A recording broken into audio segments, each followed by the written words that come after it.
የጸሎት የመጀመሪያው ይዘት ምስጋና። ሁሉን የፈጠረ በሁሉ የሞላ እንዴት በመቃብር ያድራል? እንዴት ምን አይነት ትዕግስት ነው ያለው?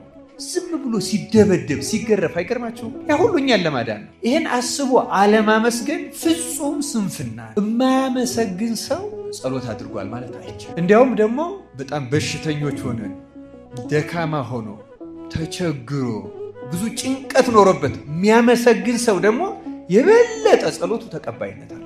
ምናመሰግነው እንዲምረን። ለምንድን ነው ማመስገን? እንደ ሽንገላ አንድን ሰው አባብለው እንደሚቀበሉት ለማባበል ነው እንደ እግዚአብሔርን ቅድሚያ ምስጋና የምናቀርብለት አይደለም። ጉዳይ የተፈጠርነው እግዚአብሔርን ለማመስገን ነው። ሲጀመር የተፈጠርነው ከተፈጠርንበት ዓላማ ውስጥ 24 ሰዓት እንኳን ባናደርገው ለጸሎት በቆምን ጊዜ እንዴት ማመስገን ያቅታል? የአንድ ክርስቲያን ራሱ ግቡ የመጀመሪያና ዋና ተቀዳሚ ግቡ እግዚአብሔር የሚሰጠውን ነገር መቀበል ሳይሆን ራሱ እግዚአብሔርን መቀበል።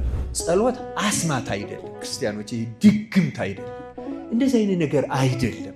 ዋና ዓላማው ራሱ መድኃኔ ዓለም ጋር ሄዶ መገናኘት። አንድ ኦርቶዶክሳዊ ጸሎት የሚጸልይ ሰው ስለ ሌሎች ሰዎች ሁልጊዜ መጸለይ አለበት። ጸሎትንና ምስጋናን እንድንራበው እግዚአብሔር ይርዳል።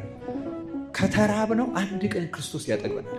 ሳንበላው ስንት ዓመት እያክረተረትን እየዞርን እየተመለስን ወደዛ የምስጋና አዳራሽ ሳንገባ ሳይጣፍጠን ሳይጥመን እዛ ሳንገባ እንዴት እንኖራለን? ቢያንስ አለመግባታችንና ምን እንደሚቀርብን ካወቅ አልቅሰን እንለምነዋለን። እባክህ አሁን ቅዱስ ኤፍሬም ደጋግሞ እኔ ዘማዊ ነኝ ይላል። ይገርመኛል። ቅዱስ ባስልዮስም ይላል በትምህርቱም ላይ ብሏል። ቅዱስ ባስልዮስ ከሴት ጋር አልተኛውም ድንግል ግን አይደለውም ብሏል በትምህርቱ። በክርስቲያን ስርዓት ጠብቂኝ፣ በክርስቲያን ሃይማኖት አጽኚኝ፣ ክርስቲያን አድርጊ፣ ክርስቲያን ልባል፣ በክርስቲያንነት ልኑር፣ ልጅሽም በአባቱ ምስጋና በገበብት ስበይት በመንፈስ ቅዱስ ምስክርነት በመጣ ጊዜ ክርስቲያን ሆኜ ልገኝ። ክርስቶስ እንደዚህ ክርስቲያን ሆነ እንድንገኝ አድርግ። አባ ጊዮርጊስ እንዲህ ብሎ ከጸለየ እኛ ምን ብለን ነው መጸለይ ያለብን? እርግጥ መንፈስ ቅዱስ ስለኛ የገለጸለት ነው፣ ስለ እርሱ አይደለም።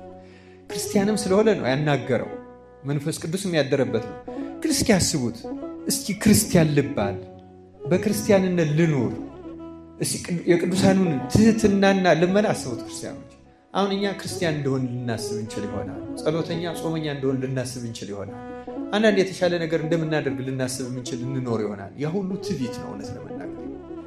ይኸውና አባ ጊዮርጊስ ምንም በፊትህ ምንም አላደረግንም ነው የሚሉት። ምንም ክርስቲያንም አይደለንም። እንዲሁ ክርስቲያን ሆኜ ልገኝ ልጅሽ በመጣ ጊዜ ክርስቲያን ሆኜ እኛንም ክርስቲያን ሆነን ለመገኘት አምላካችን እግዚአብሔር በቸርነቱ በእነዚህ ቅዱሳንም ጸሎት ይርዳል።